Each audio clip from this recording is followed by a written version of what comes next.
A lot of people, they start a spiritual journey and they haven't done the inner child healing, that then the spiritual journey brings it to them.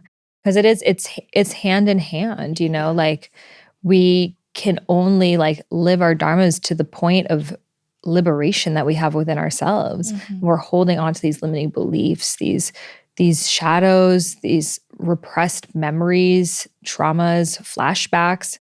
Of course, you're not going to be like courageously going after your dreams, And I just find so much of what's happening in the world right now is hurt inner children. Yes. Trust flows, surrender, let go. Trust flows, surrender, let go. Trust flows, surrender, let go. I'm the one I've been waiting for. And before we get into this conversation, I would love if you would hit subscribe on this podcast. This is the best way for you to stay tuned on future episodes, and it helps raise the vibration of the planet. So wherever you're listening to this podcast, hit subscribe and we'll keep the good juju flowing. Welcome back to the Highest Self podcast. My name is Sahara Rose, and on this podcast, I love to take spiritual concepts and make them grounded, modern, fun, real, relatable, so they can actually serve your needs. And I love to bring on my personal friends, teachers, people who have massively shifted my life. So for those of you who have not been on my journey, maybe it's your first time listening, around this time last year, I got divorced. And it was full on dark night of the soul, like caused me to just question everything and ultimately become this radiant expression of me who I love more than any other expressions of me before. But it took me really diving deep into my ancestral healing and my inner child and, all the little things that we often don't look at until something big happens in our lives. And I recognized like so much of like my attachment style and, the way that I really wanted my dad's attention, but I was like okay with having a man who was like physically there, but not emotionally there, because that's just what I was used to with my dad. I'm Persian. So kind of in like Middle Eastern culture, dads are not really expected to be emotionally there for their kids. It's like they're there to be providers. And my dad was an amazing provider. But that was sort of like the limit of our relationship, or it was like a lot about him like lecturing me and teaching me, but it was never really about like being curious about who I was. So it kind of set me up for like not even expecting that in relationships and just being like, as long as he's like there and like we do like fun things, like sometimes like that's enough. Because my dad, when we would go on vacation, he would be really fun and he would be like playful and give us attention. Then we would go back home and be at work and he was just focused on that. So it even set me up for that in my relationship and all the ways that I kind of was just like sustaining myself on breadcrumbs of love, which I feel like so many of us do. We don't even know what the full feast looks like. And we don't even believe we're worthy of it because we've never seen it before. And so this divorce caused me to really go deep into my inner child and start to give her like all of the love that she really needed, and to see how like deeply just like disappointed she was and how badly she wanted like her dad to notice her and love her and accept her and like be enough for him, be perfect for him. That I had this like identity of like, I will be perfect. I will be the perfect girl, and then I'll be chosen. And I'm so grateful for the situation that I was in, even though it was really, really painful, but it got me to really look at the fact that I am worthy of love, like regardless of what I do and how I perform and what my grades were as a kid, or how I look, or all of these things that I deemed that I needed to be loved, and how that was like my inner child just like trying to make sense of the world.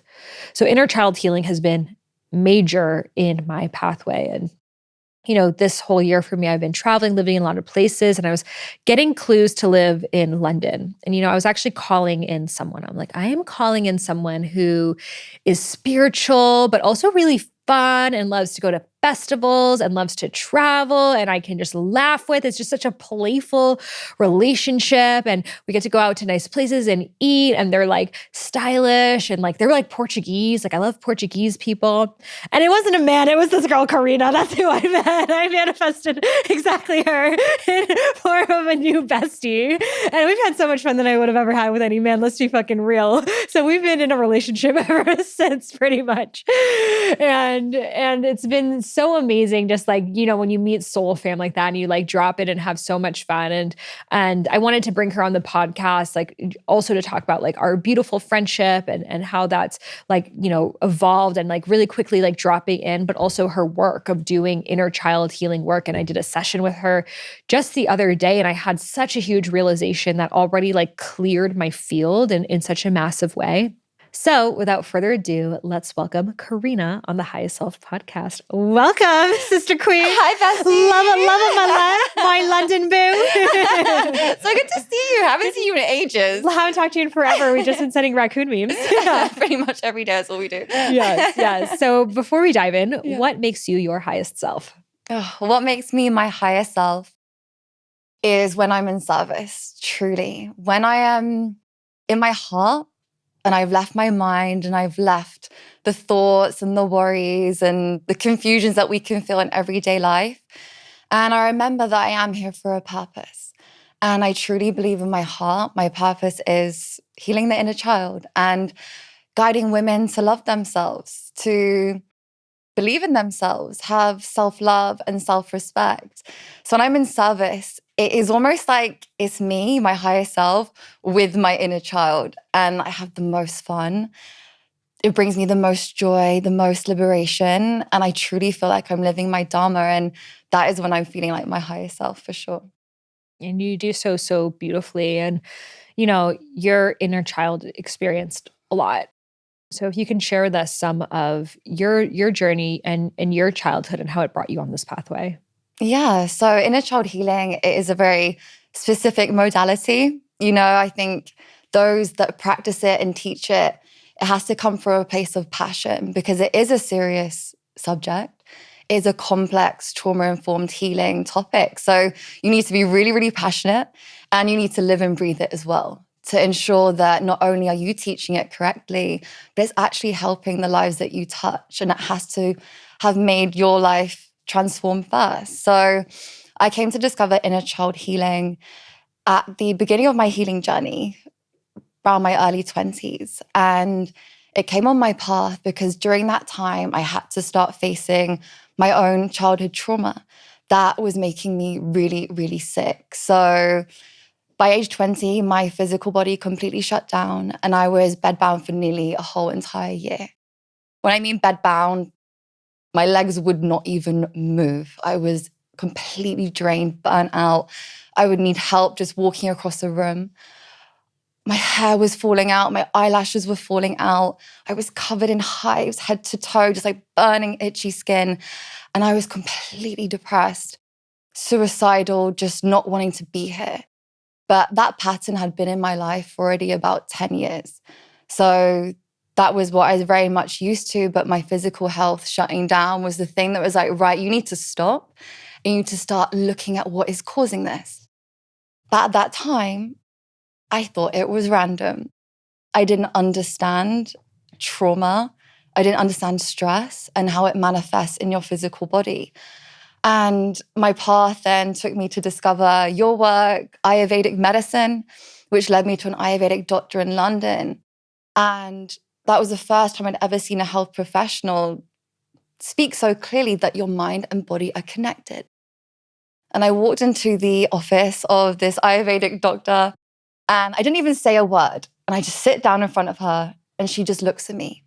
And she said, your childhood is making you sick and you need to let go.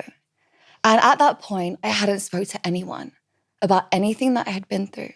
Not a friend, not a counselor, not a therapist. So for the first 20 years of my life, I was holding it all inside, all in my body, all in my mind.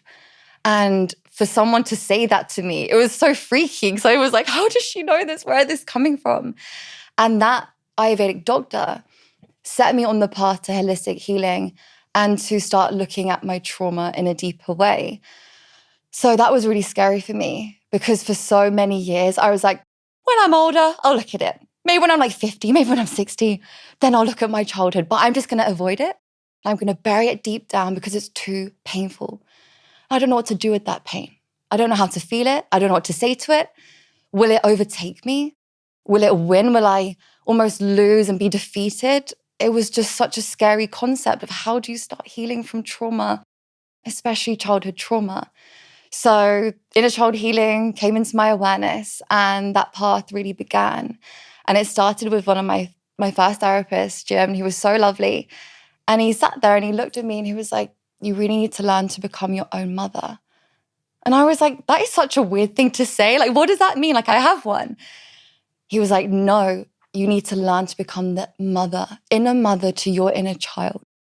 Because she is alone right now. And she is lost and she is hurting. And if you don't look after her, no one else will. And if you can't love her, no one else can love you. You can own and receive love when you're loving yourself truly. And I was, trying to understand these concepts he was telling me, but slowly the pieces of the puzzle started making more sense. And I then began to feel strong enough to start looking back at those past memories that really started from when I was born.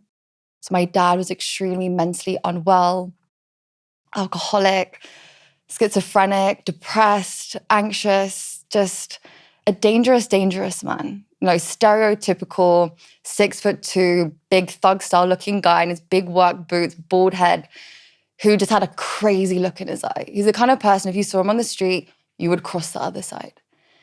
And he was so violent and aggressive and dangerous. So already from a young age, from around 4, I was already really conscious that when adults drank alcohol, they would turn into monsters. So I remember being 4 years old saying, please, can you not drink tonight? Because when he was sober, he was like a normal-ish person. And then when he would drink, his demons would come out. And then we all suffered from that. So I'm an only child. And then growing up in this house of chaos, you're like survival of the fittest. And you're having to protect yourself. The adults, no one else is protecting you. And looking back at those memories were raw because they're really graphic, really gory. There was so much domestic violence in my house, furniture being smashed, front doors being smashed down. Like we had no money. So I remember one Christmas, we didn't actually have a front door. It was like taped up. It was so hard. And that level of survival, it's not just emotionally, it's like your material needs. Like my mum wouldn't eat, so I could during those years. And she did everything she could. And she was technically single parenting. She was so young. She was like 24, like crazy when you think about it. Learning English herself. She had just moved from Madeira to England, had me 1 year later, and my dad was violent from the start. So this is such a common story for women that get trapped in domestic violence. They're young or no money, relying on the man to bring the income, but now they're trapped. And then you have a child in the mix. So I have so many memories of in the middle of the night being on my own and my mum being taken to hospital and my dad being arrested. And I would have seen the whole fight and I'd just be waiting there in an empty house on my own, waiting to be picked up by a random family member, not knowing if my mum was dead. Would I ever see her again? Who's going to take care of me now? So those inner child feelings, I had to go deep inside, like the deep loneliness of, is my mum ever coming back? Because as a child, you don't know that. As a child, your core needs are to have both parents safe and emotionally well and able to meet your needs. So from such a young age, I had so much that just ripped away. And it caused so much anxiety and depression in my teenage years, where I'd have this constant feeling that someone around me was going to die or that I was going to die. And it was just like an obsession, like an OCD. And it was literally my inner child, and her first ever core belief system was, I'm going to die. The people I love around me are going to die. The world is not safe. I am not worthy of being protected. People are dangerous. Men are dangerous. Men don't respect you. Women can't protect you. Like, these are the stories and the belief systems I've had to work through over the past few years. And I can, safely say that they're no longer there. I believe the opposite of all those things now. But it took a lot of deep trauma work to face those parts. And, there were the difficult times in my early childhood, but I was also such a bright little light as a kid. I do believe I was protected. Even though telling that story, it sounds like maybe, what the fuck, you don't sound very protected. That's crazy. But I honestly believe I was, because I was still able to smile and play and have an imagination. Like I was still able to be a kid despite the abuse and the traumas going on at home. I think that's my gift with the inner child, is that she stayed there. Despite it all, she could have shut down, never returned. And I wouldn't be doing this work today. And I would most likely still be addicted on drugs and never have made a life of myself, because that was where my path was going up until I was 20 years old. And that's where most of the people I know are still, from the past, right? They never got out. So teenage years came, and it was around 12 years old when my mental health really started to decline.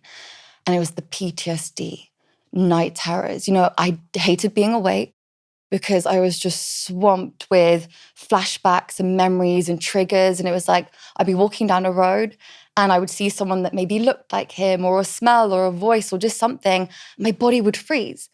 And I would freeze in the middle of the road. I'd freeze on the underground in the tube, and I'd be stuck. My nervous system would just shut down. I was like, how can I live like this? So it was happening so young, but I didn't know what it was. I thought I was honestly just losing the plot. There was none of the terminology we have now, no Instagram account. So this is like ages ago. So you're just you and your own thoughts, right?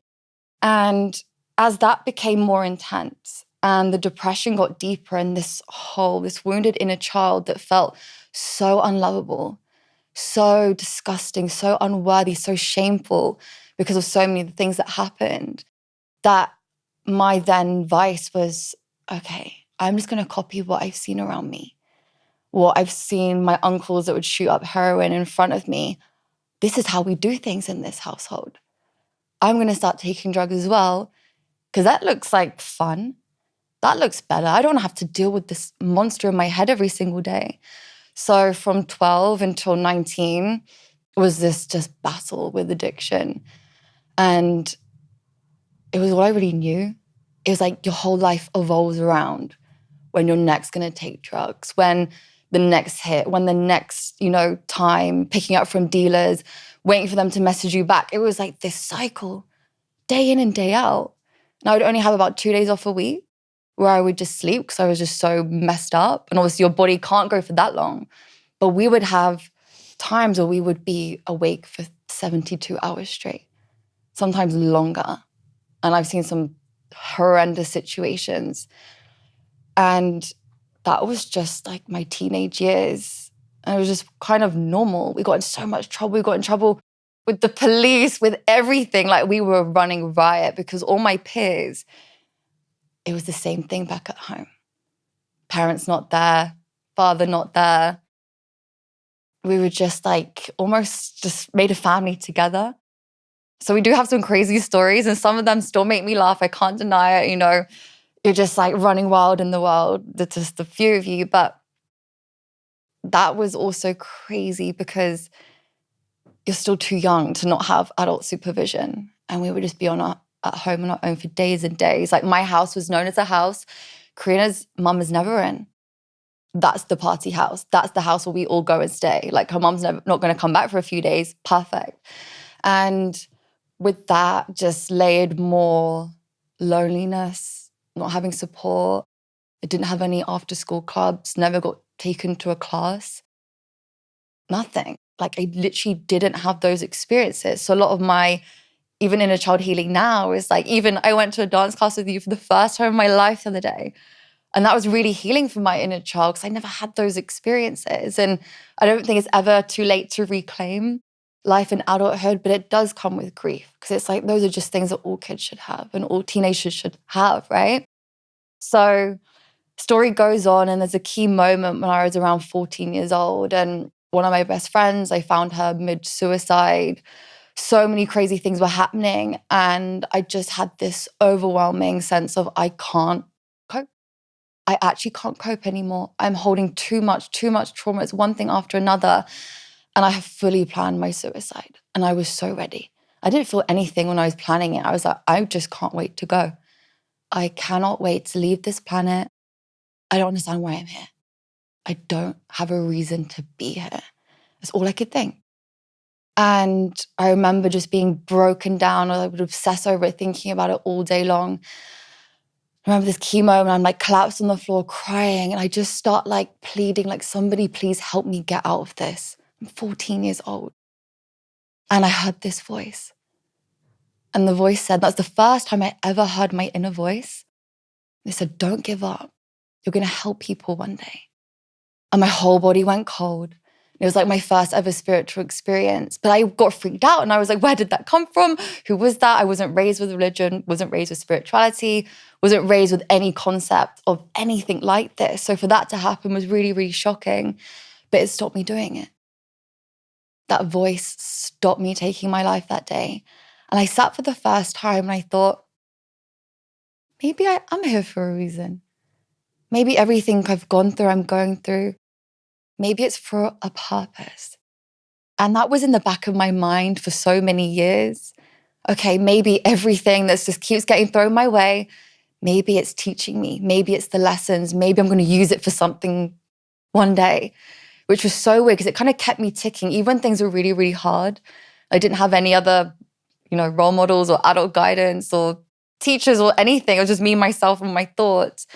That kept me going. And when it came to that moment where I was bedbound and going through that really deep, dark night of the soul, and read Deepak Chopra's one of his books, The 7 Spiritual Laws of Success.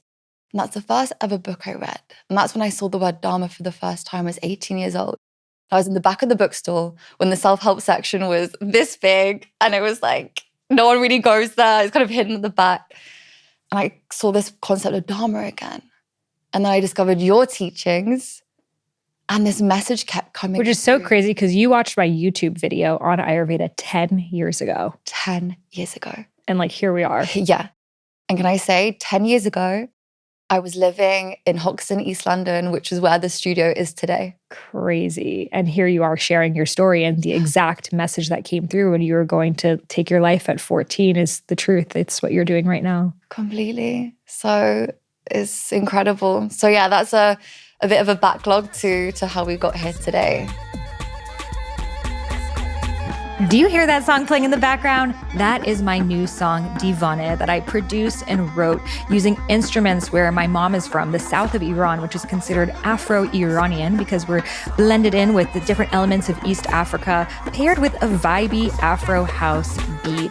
So I grew up listening to this tribal style of music, and I wanted to create a song that could modernize it and bring these ancient instruments into our lives, because the truth is we are all indigenous to Mother Earth. And when we hear these ancient instruments, it awakens something within us. So I am so excited to share music from my lineage with you and bring it to life in this brand new way. So you can stream Divane, which means to have gone crazy for the divine in Farsi, on Spotify, Apple, iTunes, wherever you listen to music. And I'm curious, what does this song evoke in you?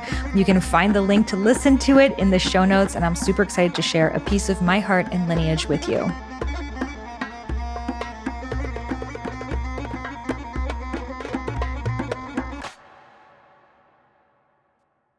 It's just so incredible to see the way that you have taken something that can be so painful and take the lives of many. Addiction is such a problem. It's such an epidemic, and it's coming from deep, unresolved pain and trauma that feels never ending, that it makes total sense why someone would want to numb out, and why, the very purpose of your existence becomes to not feel, it takes so much courage to actually feel. And you absolutely were divinely guided. And I love that our journeys were similar, that the Ayurveda and Deepak Chopra and these ancient teachings came through of come back to a greater path. And even you sharing, because I know you don't normally share your whole story like this. And I'm so, as a friend, I'm watching you and I'm wow, you have such a even gift of sharing your story.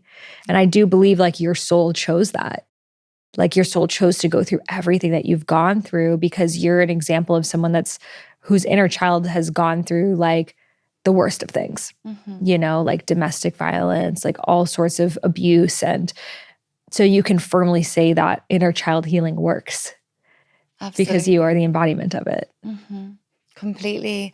And I think that's so important. And I truly want people to know that it's possible to heal, no matter what you've been through. You just need to know how to heal and the tools. And that's what I teach. I have a really clear 12-step method for inner child healing that honestly takes my 10-year healing journey and has made it so easy and digestible in 12 simple steps of how to really start healing your inner child. And it works. I wouldn't be sat here with you today if it didn't work. I wouldn't be running my own thriving, beautiful company, helping women heal, helping so many inner children heal, women transform their lives. You know, if it didn't work, it really, really does. And I think we've been sold such a misconception of what inner child healing is. It's like, okay, kind of old school, patriarchal paradigm approach to healing the inner child. Yeah. Very masculine, very logical, very serious, very cold. That almost makes you re-traumatize because all you're doing is obsessing over your childhood traumas and not really moving forward. And I have so many patients that come to me like, I've been in therapy for 10 years and I feel the same. And they're feeling helpless at this point. And it doesn't need to be that way. It really, really doesn't. And I really believe that my approach to inner child healing is new paradigm. It's feminine. It's more in the body instead of in the head. We're feeling and creating safety and nurturing. It's the mother archetype, the divine mother archetype.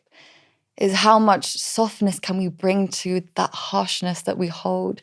How much more compassion can we replace with the criticism that we give ourselves all day?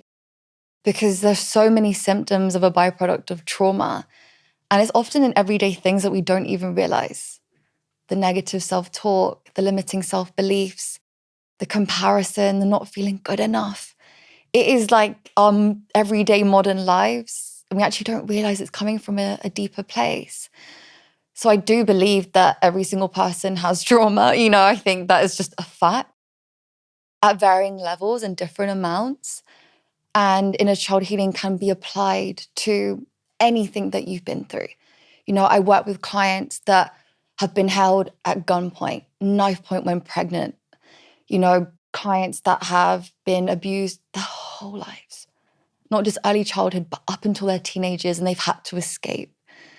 You know, I've just worked with the worst case scenarios and also scenarios where the trauma is being bullied at school, not getting the first job or not getting the first, dance at school and feeling embarrassed, not getting picked for the sports team. Like these are also emotionally traumatic to a child and to a teenager. That is so valid too.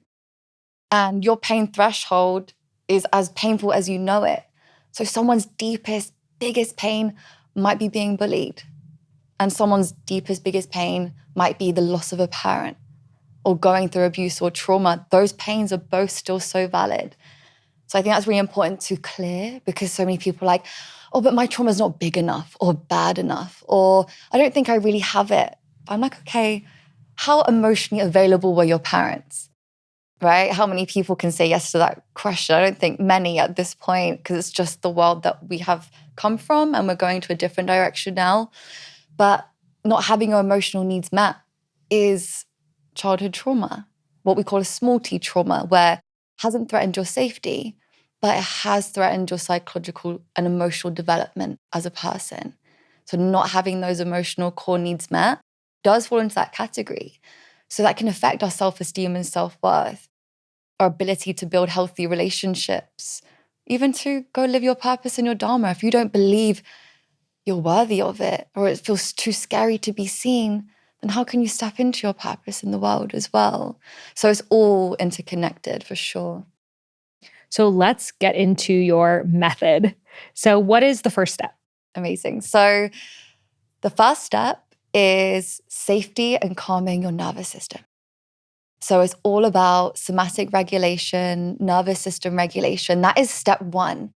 And this is what makes my approach a little bit modernized compared to inner child 70s old school methods, is because those approaches don't include the nervous system so much. very much more in the head. But this is so important. So the first step is we have to be feeling safe in our bodies. And I like to teach the nervous system through a traffic light analogy. So everyone teaches it in different ways. But I like to teach it as almost like an upside down traffic light. So you have on the traffic light the green light, which is your parasympathetic nervous system state. So I like to teach my clients, imagine that when that button is pressed, you are in the green light and it sends signals all around your body that you are calm and safe. So that is kind of like healing goals, is we want to be in the green light mode in our mind and our body. So when we start going through external environment stresses, even our own thoughts can dysregulate our nervous system. What we're seeing on the media, TV, news, conversations, triggers, is that your body will then put you into the amber light, which is the sympathetic nervous system state. And this is stress and anxiety mode. So this is when we start to feel, okay, racing thoughts, sweaty palms, heart's going, we're overthinking everything, like going 100 miles an hour. And that's just your body trying to communicate with you, hey, something feels a bit out of balance right now. I need to slow it down a minute. So often those that have been through childhood trauma of any level most likely weren't living in the green state, but were in this constant state of amber.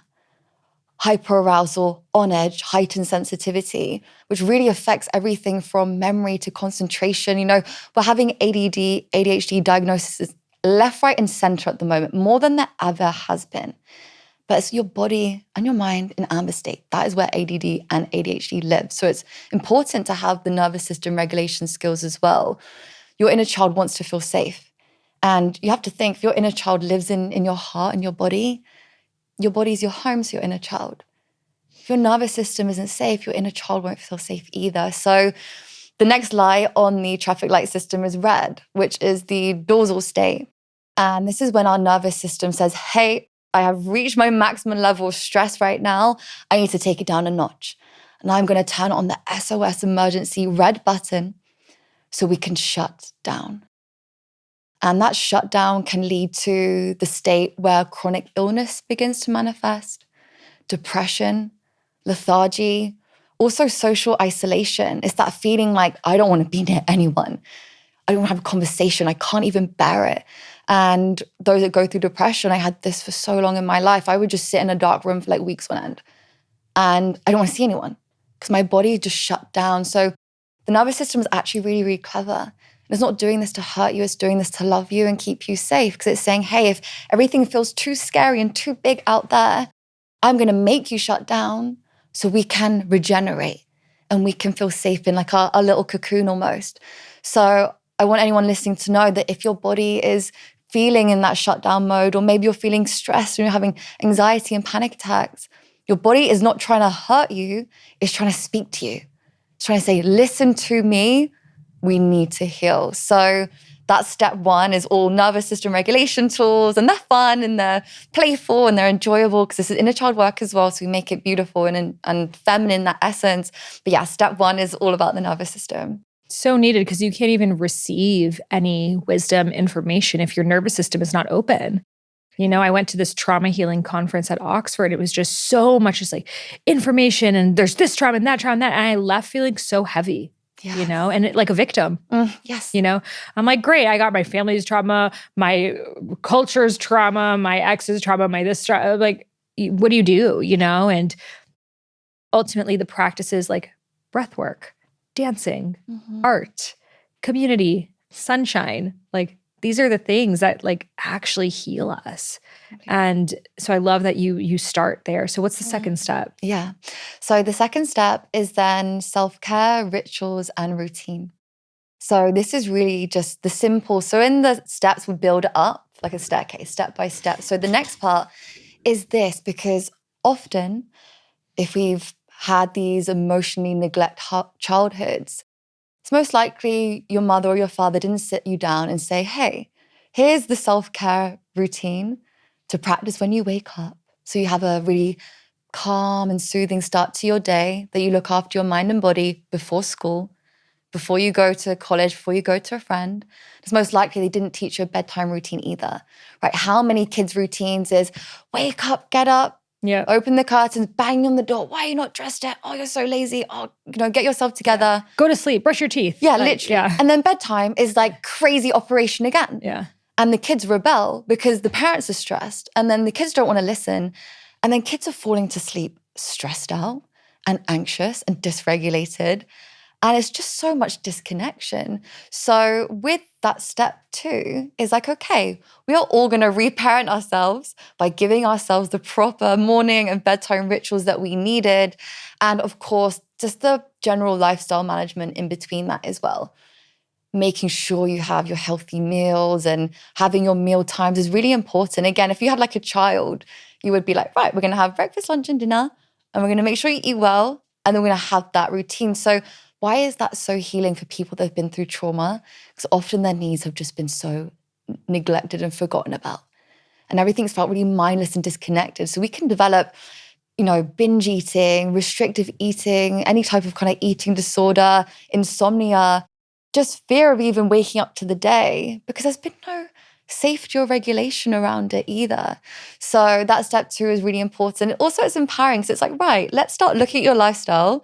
Let's start changing it. Let's start making some really beautiful improvements.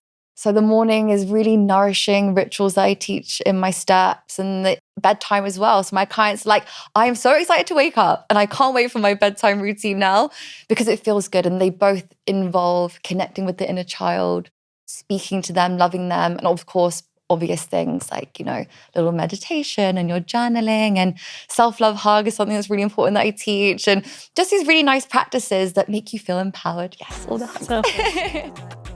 So I feel like during the holidays, it's actually the best time to focus on the thing that you've been putting off. So for lots of you guys, it's speaking, whether it's one day creating your own podcast like this, please have me on, or speaking on stages, writing books, creating social media content, creating a personal brand around your wisdom.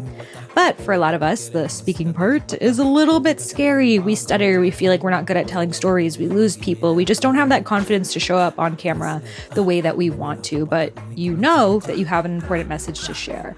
So if this is you, I'm really excited that my course Speak with Soul is available for 25% off this week only. So this is my flagship course that has taken thousands of people from awkward to confident speaker in just 21 days. I mean, if you check out the testimonials, people are like getting on the news, they're launching podcasts, they're getting keynote engagements.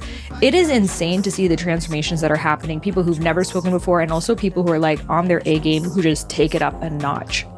Speaking is my forte. I love doing it. I've been doing this podcast for over 7 years, and I've learned a thing or two about telling a story, the tone, texture, quality of your voice, and getting your message across in a way that anchors into people's hearts, because we don't need any more of this like super cerebral TED talk of like, hey, I have a vision and listen to me, point A to B.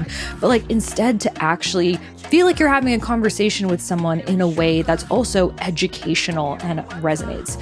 So if you're interested, you're curious, take advantage of 25% off at speakwithsoulcourse.com with coupon code SWS25. That's speakwithsoulcourse.com with coupon code SWS25. You can find all of that in the show notes. I'll share this because I just share everything about myself on this podcast. But after we did our session, I had a dream that night of like remembering my mom, like opening up my curtains when I would wake up, like in the morning. And my mom is a natural early bird and I'm a natural night owl. And so she would always be like, why are you sleeping in? It was always this like, wake up. Like, I think a lot of immigrant families are like this too, of like, seize the day, like, and I was just so used to her just like waking me up. And I think also part of it too was like she missed me, that she like wanted me to be awake, but she wouldn't be like doing it in a gentle way. It was just like the curtains are open and I'm already feel like I'm falling behind. And so my inner child like showed me this dream, and I recognized in myself that like after my divorce, I would like wake up and check my phone. I used to not do that, but it was like me like clinging to like, did someone message me? Like, cause I was so used to that human connection in the morning, whether it was my mom waking me up, but it was still a human connection. or waking up with my partner, which you just wake up and you're like, oh, they're in the bed. Like, you know how you wake up sometimes and you're like, where am I? And you like kind of like recalibrate, like, especially me, I'm like, what country am I in right now? Where does this bed? Oh, it's London. Wow. Okay. But then you have another person that like biologically, I mean, for thousands of years, we have co-slept. It's very, very new to sleep by ourselves. So I would like cling to my phone as this like way of like grasping to another person. And so now I tell my inner child, like, you can sleep. You don't need to like wake up. Like, we're okay. We're safe. Like, we get to sleep in if we want. We don't have to wake up. Like, our boundaries are protected here. No one's going to barge in. Like, you get to rest. And just that has like really, even like, for some reason, it's energetic, has shifted my relationship with my mom. That like, I've never told my mom that I was doing this, but it's like her and I were like in a fight like last week, and now we're like talking all the time. I'm like calling her all the time. And like now it's like, it was like sisters that fought. Now we're like really good. And I'm like, it was like energetic that I needed to forgive her for waking me up. And now we're like able to have a deeper connection. Yes, completely. And thank you for sharing that. It's just so important because these are key things that I'm sure so many people have dealt with and maybe not even realize, wait, that actually is a block that needs resolving, that's going to affect other areas of my life. And the energetic shift that happens with inner child healing when we reparent those parts, or what we call rewrite the story, happens instantly. It happens straight after. Usually I always say, okay, give it 72 hours after inner child healing. You're going to start feeling huge shifts, because what happens is when we have these unresolved stories, unresolved parts of ourselves, is that the inner child is the part of you that's connecting to your mum still. It's not adult Sahara, it's little Sahara still. So there can be resentments and angers and frustrations that the inner child holds. The inner child holds creativity and magic and expression, but she also holds pain and upset and frustration. So when we rewrite those stories, that part of the inner child integrates, which means it heals and it becomes a healthy part of you. So now adult Sahara can have an adult conversation with her mum without little Sahara being like, oh, you're just so frustrating, so annoying, you just want to fight them all the time, Especially mothers and daughters, it's like a universal thing. So yeah, with inner child healing, we have something called parts work. So through kind of similar what we did the other night together, just really gently start journeying into a part of your memory or subconscious mind that reveals itself, that it's ready to be worked through. And sometimes obviously we have specific things we want to go through that day in a session, or sometimes it can just come up spontaneously. So say, for example, okay, quite a common one for a lot of people is getting bullied at school or not feeling like they fit in or belong. And for example, say you did get bullied, and every time you'd walk in the classroom, it would just feel a horrible feeling in your stomach of not wanting to be there or not looking forward to the day ahead. So how you can imagine it is we would, go into the subconscious meditation and we would visualize your adult self being there in the classroom with your inner child. And what we do is we freeze the scene. So no one in the class can move. You're in that memory. And adult Sahara is saying to little Sahara, you are so safe. I love you. I believe in you. Today is going to be amazing. I'm here if you need anything. You're not on your own. And you just give them parenting and love and encouragement. And then you can even visualize the other kids in the classroom saying, hey, do you want to play with us today? Or I like your pencil case, or just something like that, to heal that part of the inner child that maybe didn't have friends at school or felt always alone on the lunch break. So you actually rewrite the whole entire story to give solution and aid and healing to those wounds. And the reason this works is because our subconscious mind is extremely clever, but it's also not that clever because it believes anything that it sees as fact and truth. So it cannot differentiate between if something is real and if it's not. Anything visual the subconscious mind sees, it takes that as truth. So when we are rewriting trauma stories and bringing healing and creating these whole new scenarios, your subconscious mind is registering that as fact. Your body will produce the same emotions as if that was happening. Chemical reactions, neural pathways in your brain are forming to say, I am now safe and loved and chosen. People are safe. I feel heard and seen. So that's the reason it works. It's like how I shifted my own life so much was all in here through that deep subconscious reprogramming. So it's really important to know that whatever story anyone is carrying, you can literally go into it. Like you're kind of climbing into your brain, going into the story. You can rewrite anything. It is unbelievable. So even, for example, mentioned earlier, part of my story, there's really crazy graphic domestic violence scenes. I've gone into every single one on my healing journey multiple times. And I've gone in as adult Karina today. Imagine I've knocked on the door, I've gone up the stairs, found where my inner child was hiding or where she was alone. I've literally picked her up in my arms, wrapped her in a blanket and like, you're safe now, I'm with you. No one's gonna hurt you. And then I bring her back into what we call my world, which is where I get my clients to visualize, or myself, I've done it, almost like a white door with a gold handle. I always have this kind of like vision. And you take you and your inner child through that, and then you arrive in what I call the inner child healing garden, which is a safe place in your subconscious mind that is just like beautiful, healing, safety, calm sanctuary. And your inner child can have anything there.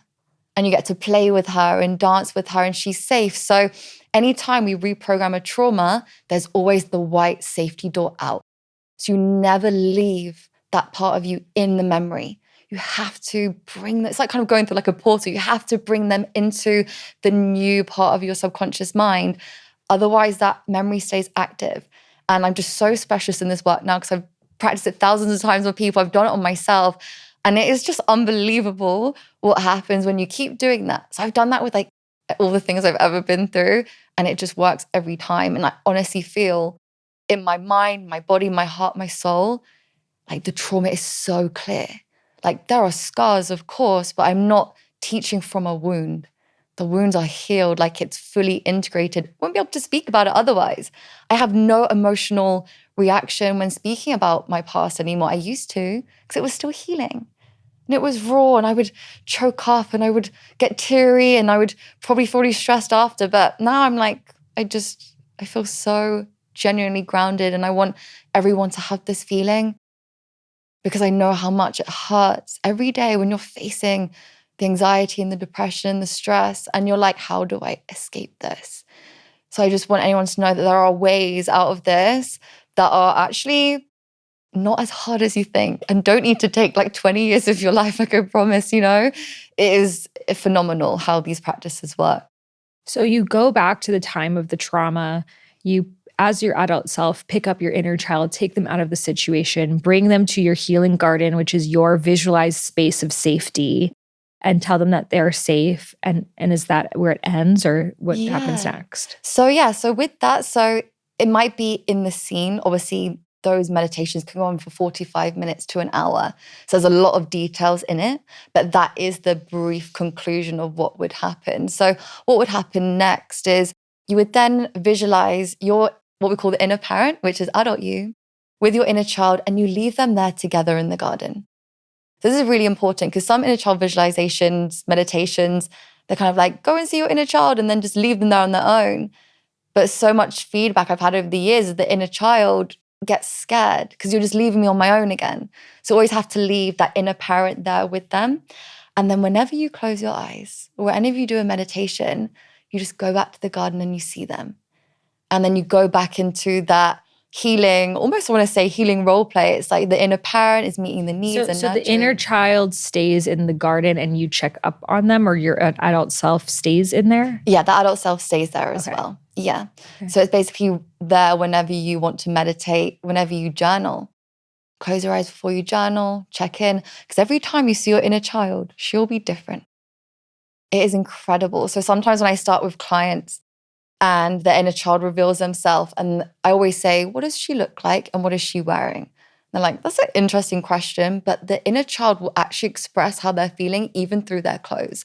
So sometimes my clients have said, oh my goodness, she's like, looks really sad and she's crying and she's in rags. And she's like, I didn't wear rags. Why is my inner child in rags? It's like, okay, she's showing that she feels neglected.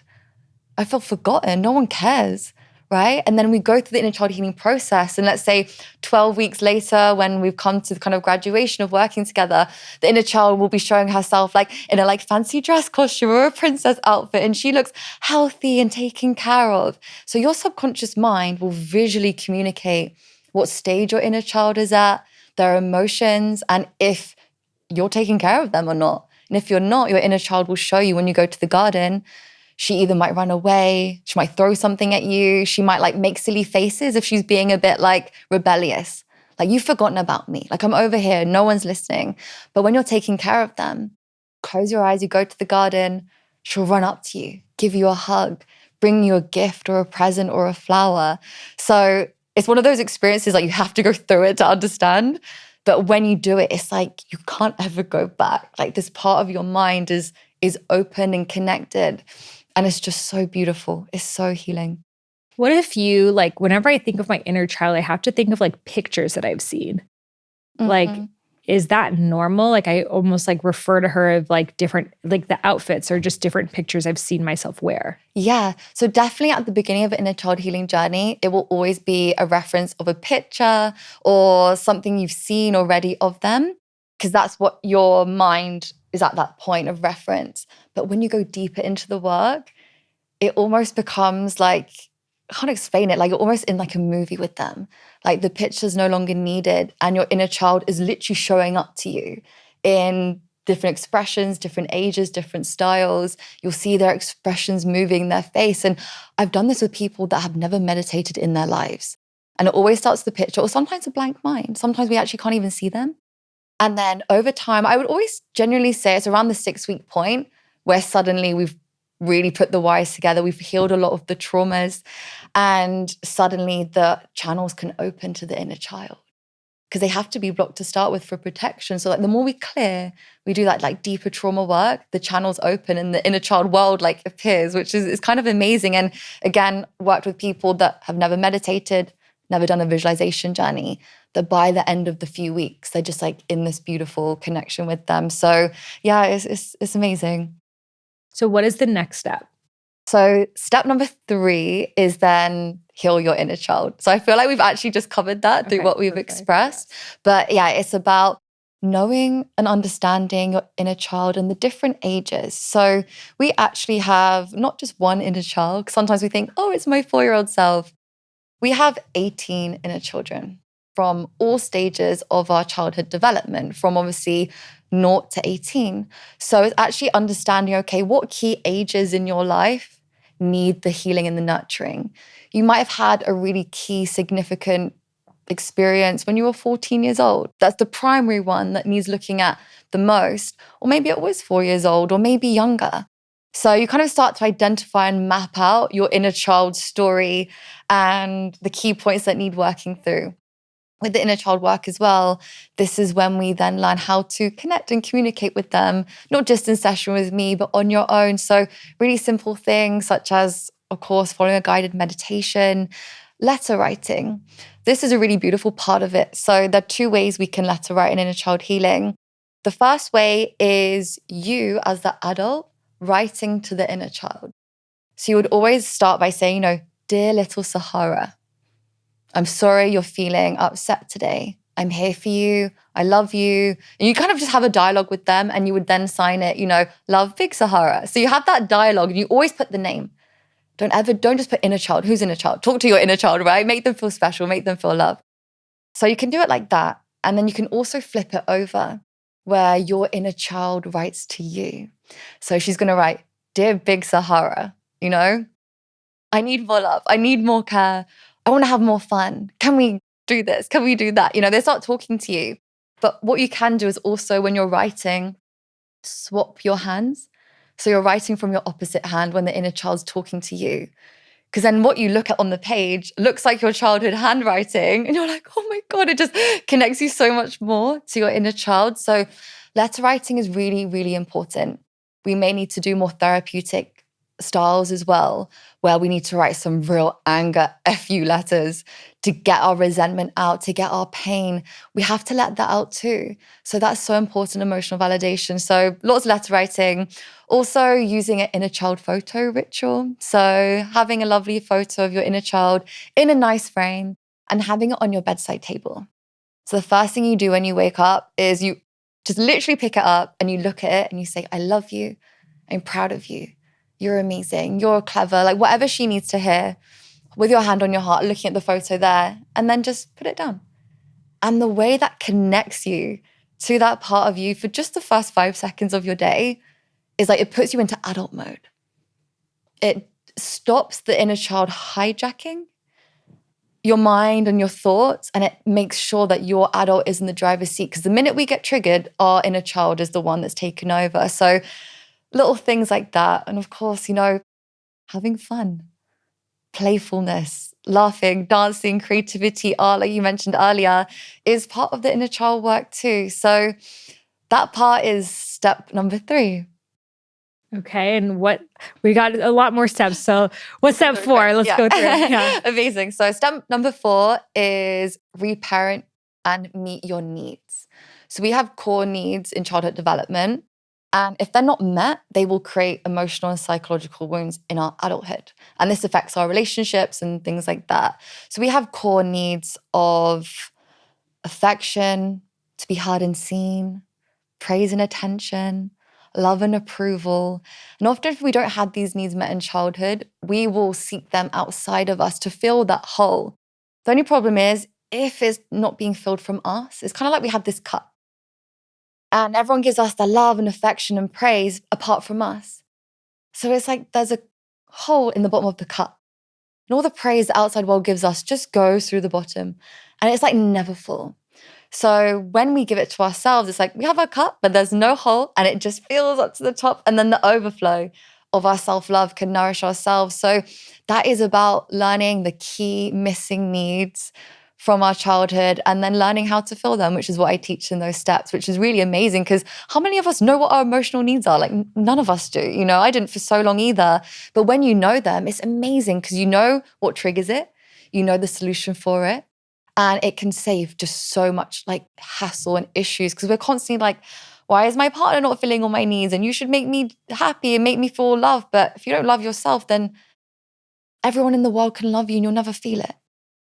If you can't make yourself feel safe, then no one else can. If you can't make yourself happy, then no one else can either. It is a form of deep self-responsibility in a child works. It's like, right, I got to take responsibility for everything. I can't blame you. I can't blame you. And I can't blame you. Like this is on me now, like an adult should. And we're pointing fingers. We're still being in that childish mode. And we need to like emotionally mature. I feel like inner child healing really allows you to do that. So yeah, that's step number 4. So good. And what is the next step? Yeah, so step number 5 is emotions. So it's called Feel Your Emotions. So teaching emotional regulation, which is so important. And of course, we all need this. So again, we go in and teach the inner child, what is an emotion? Why do we have them? What are they there for? And then how do we process and release them from the body in a really simple somatic way as well? So this is trauma-informed, including the nervous system, and just really gives each individual the confidence to no longer be afraid of the emotions. Because when we're kids, we have massive, huge emotions because remember, that little human is feeling those things for the first time ever. They are humongous. They've never felt them before, right? And we're like, kids are so noisy. Stop crying. Stop being so angry. Can you imagine being that young, right? We all once were, having these big emotions and then being told you're not allowed to feel them. So there's so much emotional trauma globally around emotions. And that could be culturally too as well in like many different aspects in different parts of the world. So this is about, okay, emotions are a really normal part of being a human. They make you not a, inanimate object. They make you a living human being that feels, okay? And they're really healthy and safe. And they can tell us amazing things about our life and the world, even fear, even anger. So we teach a new relationship with emotions. So we're like, fear, I love you and you're safe with me. Anger, I love you and you're safe with me. What do you need? How can I help you? And we empower this new connection with emotion. So that's, really important.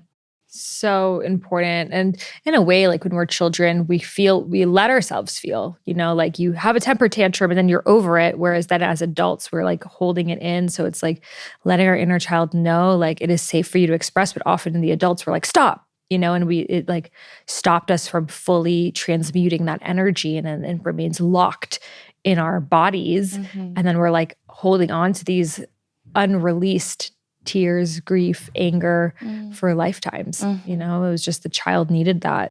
Okay, so what's the next step? Yeah, absolutely. So next step is step number 6, which is reframing your thoughts, triggers, and belief systems. So as a result of childhood, we will pick up a number of limiting beliefs. So these limiting beliefs show up as blocks in our life. They're the things that we don't feel good about, that we criticize ourselves for, that we feel shame around. And we have to start looking at these beliefs. So I have some really amazing tables and exercises and experiences for my clients to start working through. We look through every belief that anyone can possibly have. And through each belief, what's important from the inner child perspective is that when going through them and starting to bring awareness, is that with each belief, we write down the number of the age we first started thinking that belief. And then we write the name of the person who influenced it. Where did you pick up that conditioning from? Because it wasn't from you. I can assure you that now. You got it from somewhere. So when we're going through this table and we're looking through those core beliefs, and we look at every area of life. We look at health, we look at relationships, we look at family, personal self-esteem, we look at finances, everything. Because you pick up all your beliefs as a child. Those beliefs are already formed by the age of 7 years old. So we're looking at the mind of 7-year-old, right? So usually when, my clients, they've written down all the limiting beliefs and I'm like, okay, is your name next to any of those beliefs? And they're like, oh my God, no. It's like my mum or my dad or my sister or school. They're not even yours. The whole entire workings of your brain doesn't even belong to you. Then who the fuck are you? Let's start creating that person. Do you know what I mean? Like, this is it. Then we reframe them all and we start creating a whole new set of belief systems that you have chosen as a conscious adult today at the age you are at. So it's kind of like we have to update the software. It's like you wouldn't have your new iPhone with some like old software from 15 years ago. But that's kind of what it is. Your body is new and upgraded, but the software running your whole system is from the 90s, quite literally, or the 80s or whatever year you were born in. So reframing beliefs is important, and the same applies to thoughts, how to manage your thoughts on a daily basis. We think 60,000 thoughts a day. 80% of those are hardwired to be negative or fear-based. And we have to learn to retrain the brain that it's safe now. That's a very primal survival thing. So we then look at the inner child's influence on that. You always know if it's the inner child because it is catastrophe-based, future-based, past-based, or fear-based. So when we're coming to regulation, the adult thoughts will be present, calm, safe, and feels secure. It's okay, everything's gonna be okay. So we're all subject to those fear-based thoughts, but I truly believe those can be healed genuinely as well. I spent my whole life with crazy anxiety, overthinking everything, but now I just genuinely don't. I'm not even exaggerating, and it shocks me sometimes. I'm like, oh my God, I'm so chilled in here. That's crazy. So yeah, that's a really important step, and triggers is a whole nother part, very connected to nervous system as well. But yeah, that's an important step. Yeah, I love when you notice the way that you react to a situation has changed. And that's how you've evolved of wow, this same thing used to really stress me out or send me in a loop. And now I'm just chilling with it, Yes. And you're the work works. Yes, completely. Okay, so what are the next steps? Yeah, so we are now on step 7, you have to keep up with me, which is boundaries and communication. So boundaries are so important for inner child healing because most likely most of us grew up without boundaries. And when you grow up in a household without boundaries, you don't know your own personal boundaries. You don't respect others because you don't know what they are either. So boundaries, I like to teach them as bubbles of protection around you, like safety bubbles that keep you safe. Boundaries aren't there to be aggressive and loud and noisy. They're just these really graceful, protective bubbles around you that say, I matter too. I deserve respect. And if you cross my line that makes me feel uncomfortable, then I need to assess it. And you will know if someone's crossing a boundary because your body will tell you, your nervous system will tell you, you're going to feel anxious, you're going to feel overwhelmed, and also you'll feel resentful. You're going to feel angry, you're going to feel upset. So boundaries are important. So I teach about different styles of boundaries, and then communication. How do we communicate them? Right? It can be so scary to have a in-person conversation with someone about your boundaries, especially if it's someone that, one, might not be safe, too is going to be pissed off by your boundaries because they're used to you not having them. So there are different tiers of boundary communication as well, which is important to know. One, maybe for safety, and two, just for your own personal confidence. When you start working through the tiers, you'll be able to sit down and talk with anyone and like stand in your power. But it takes time to get there. Sometimes years, because it's so scary. But yeah, that's an important step. Yeah, because it's also like you're afraid if that person will reject you for having a boundary. Massively. And I think that's like the biggest thing about it, that you're like, well, I'm willing to just deal with it rather than being rejected. Yes. But then it's like, eventually your truth will come out, whether it's in passive aggressive comments or snapping or, or just like overriding what you want and then ending up in situations again and again where you're having to deal with that. So I think it's hard, especially in a relationship where you feel like you have a lot to lose to say these boundaries, especially if you're used to seeing like your mom have no boundaries with your dad, So that's definitely been one for me, because especially a Middle Eastern woman, you're taught boundaries is like the most selfish thing on earth, It's like for when I would say, oh, I don't want to do something, oh my God, you're so selfish. Because it's just an expectation. In a way, it's like tribal culture, right? Like there's no sense of you want to do something different. You're a kid. Like my dad would tell me, he was like, you're lucky you can even talk to me. He's like, I wouldn't even be able to talk to my parents and say anything, Wow. And he wasn't saying like, he was just saying as a fact. And it was a fact. Like in Middle Eastern culture, there's no, I want this, I want that. Parents, you give this to me. Kids don't have a say, So he's like, you're lucky you get direct access to me. Imagine he didn't have direct access to his own father, So it's like very new. And then here I am watching Full House. I'm like, why aren't you that dad? Why don't you want to like play catch with me and like talk to me about how I feel? And it's like in his mind, and I told him that too after I did like some family constellations work. I was like, I wish you were more there for me as a father. He's like, well, I had 0% of a dad. So if you had 50% of a dad, it's better than 0. Wow.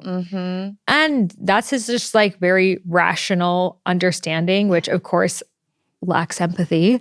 But what do I expect? He didn't have any form of father. Yeah, Exactly.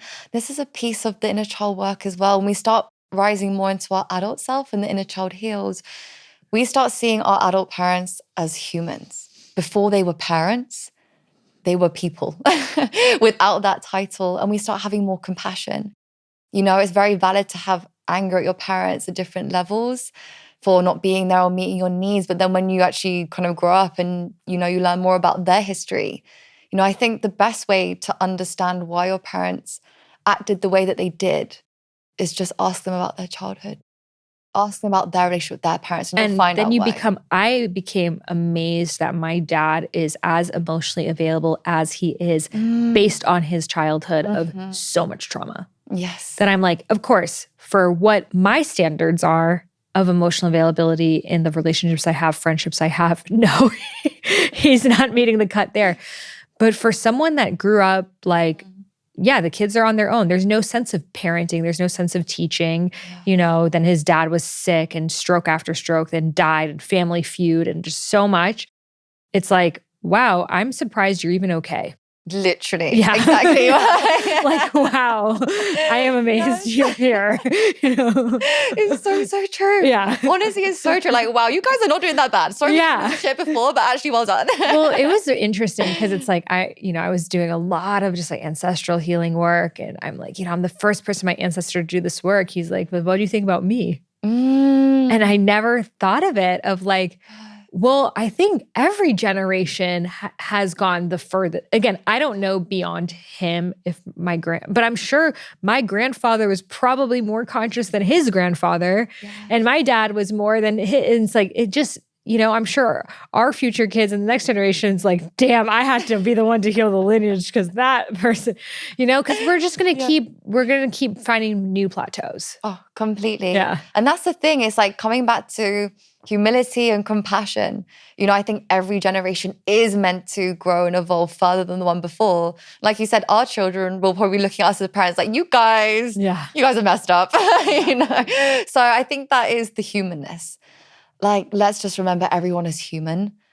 just trying to figure it out with what they know at that given time. If our parents knew different, they would have done different.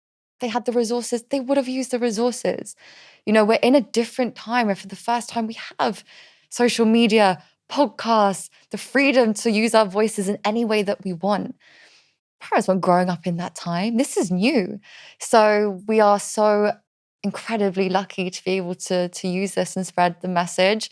While also, I think by having compassion for your parents, it can help heal a lot of parent relationships as well.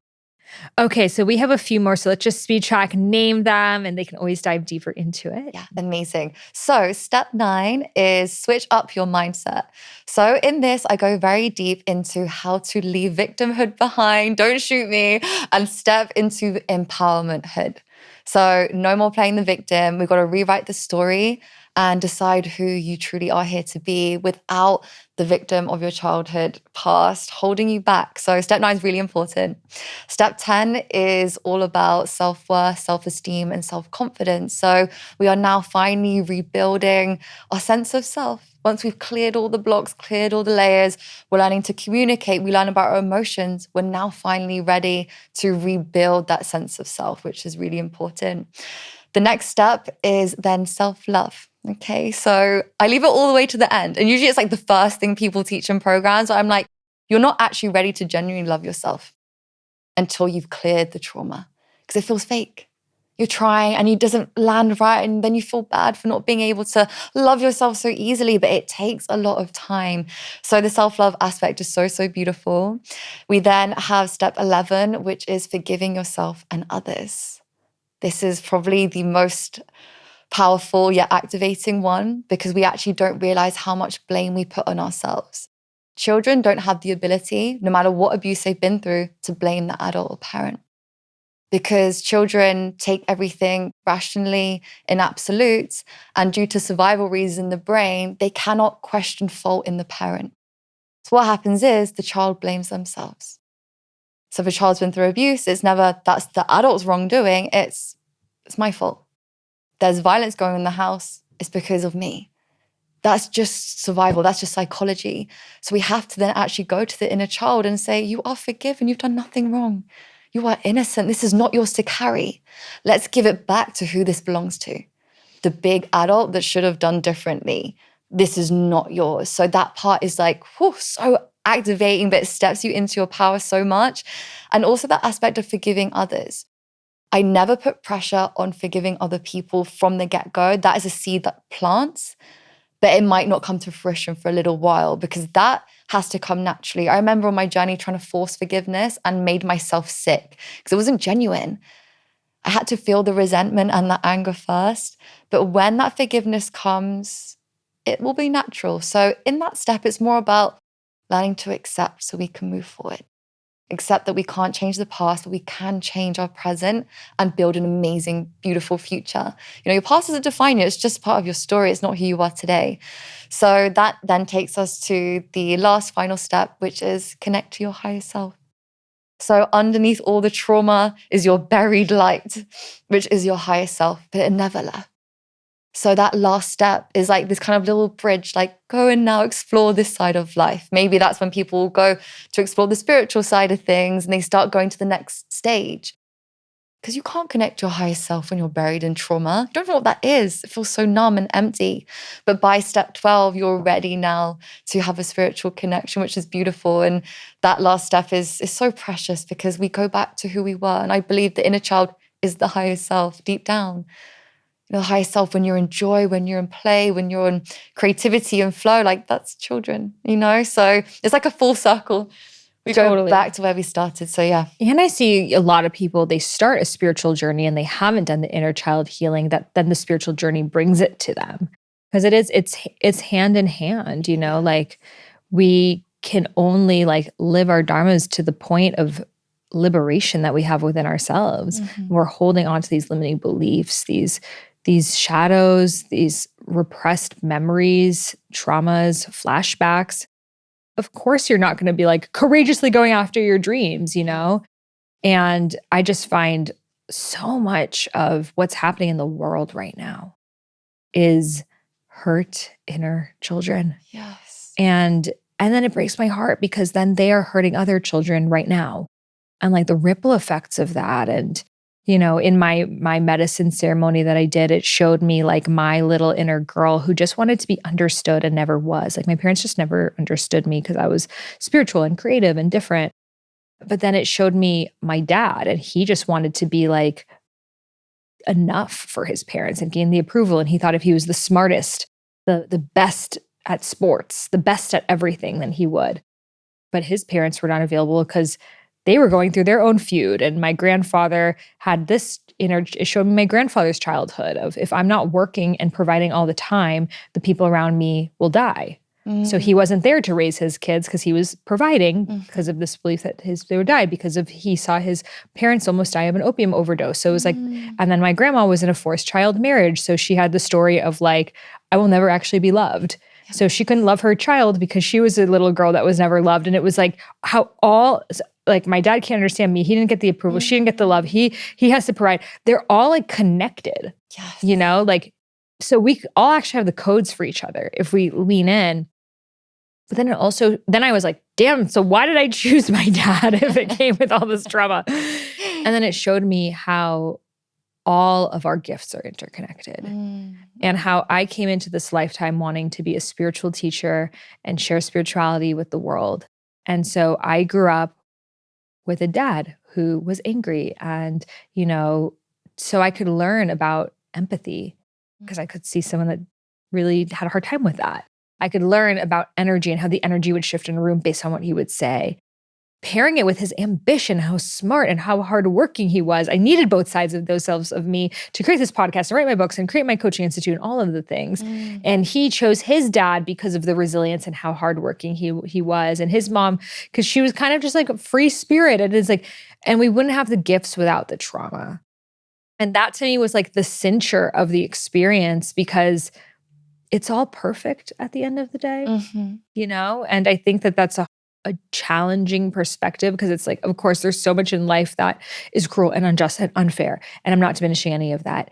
And like, if we choose to see it, it all ends up making sense. Like you wouldn't be here on this podcast sharing this and like the realizations that this person right now who's listening to this, like you're here with us in spirit, even though you're not. And it's like my hurt inner child needed to be hurt. Karina's needed to be hurt to help heal your inner. We're all helping each other's inner children right now. Yeah, completely. We're all just like, hey, shout out, you're not alone. You're not alone, girl. You're not alone. Completely. And even our friendship, I believe it's like both of our inner children, because both of us went through really challenging breakups. Yes. And like a lot of just like being in relationship. And then our inner children were like, okay, you're going to watch her YouTube video and in 10 years, you guys are going to be besties and take over London and just laugh and have fun and like have like those experiences you didn't get to have as teenagers. Completely. And it's so true. And then, even coming back to the connection that we've been able to have, it's like by us doing the inner child work as individuals, we've been able to show up from the get-go, from the minute we met, laughing, dancing, playing, literally like when kids meet for the first time and there's no ego or like insecurity, like, hi, I want to be your friend. I'll be your friend. And that's it, and we've just had the most blissful time. I was saying on one of the solo casts how we were at the Notting Hill Carnival and any guy that would come up to us would do this weird voice and be like, hi, nice to meet you. Guys, you've never seen anything like it. Sahara was pretending to be an alien that landed on planet Earth that didn't speak English. And she was making up this language. Then the guys would be like, bro, why is she speaking like that? They were so scared, but turned on. Yeah, exactly. And they wouldn't leave us alone, even though I talked like a gremlin. And then we would just start running. We would be in it, and then we would just like look at each other, and we would sprint and just start running. And then some of them would follow us. Or like we had this random guy who came up to me and he was just like, put your number in my phone. I'm like, who are you? And then he's like, what's your Instagram? What's your Instagram? He like somehow found me on Instagram and sent me a DM saying, hey, it's me. We're like, it's me. I don't know you. Like, we just have all these funny experiences. And it's like, our inner children get to play. And I think that's the healing gets to be fun. Yes. completely. Oh, so much. And that's even just a motivation for anyone listening. Like, even if you just want to have better friendships in your life, and there's no other reason you want to do inner child healing, but just have better friendships and more fun, make that your goal, because it will give you that. And there's nothing more nourishing than sisterhood. We need it so much, especially in this time. It is so healing and it elevates you so much. You know, since we've met, you've supported me so much in the way that you're best at. I've supported you in the ways that I'm best at. And it's just this incredible synergy and it just keeps growing. So let your inner children out so you can have fun, guys. Spice up your life. Colors of the world. Spice up your life. Every boy and every girl. Spice up your life. People of the world. Spice up your life. Slip to the left if you're having a good time. Shake it to the right if you know this feel fine. Shake it to the high. We're going to ride. I mean, we are in England after all. This is what Sahara does. She breaks out into musical at least 3 times a day, and I love it. Constantly. Yes. That's what we're here for. Well, thank you so much, Karina, for your vulnerability of sharing your story and for creating this method that it's like, wow, people like replay this episode 10 times because there's a lot. Like, take one of those steps. That's like a good months of work right there of like to really dive in. So this was like a jam-packed, it's like a masterclass of an episode. So thank you so much for laying it out so clearly that it's like taking something that's so vague to many of us of like, you need to heal your inner child. It's like, how? It's like, this is the step-by-step of how. You follow these, your inner child's going to be spicing up her life. So, and soon you'll be writing your book, which we're so excited about. And I'm just, so grateful to have you in my life. Oh, thank you so much, my love. And it's been amazing to go through it so clearly. And yes, so guys, stay tuned because these 12 steps will be in a book coming to you soon. So remember that one.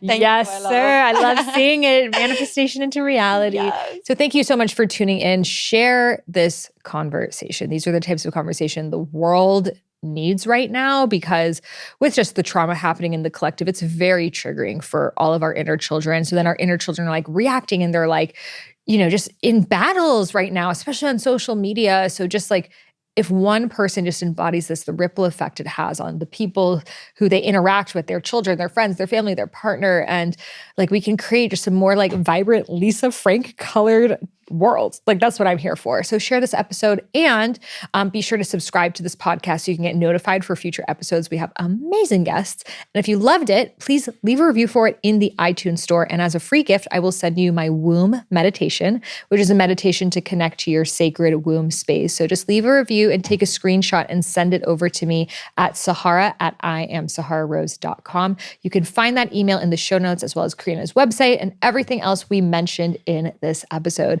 Thank you so much for tuning in, for healing your inner child on behalf of humanity, and I'll see you in the next one. Trust your intuition, trust your inner wisdom, trust your inner guidance. Close your eyes and listen. Surrender, let go. So trust your intuition, trust your inner wisdom, trust your inner guidance. Close your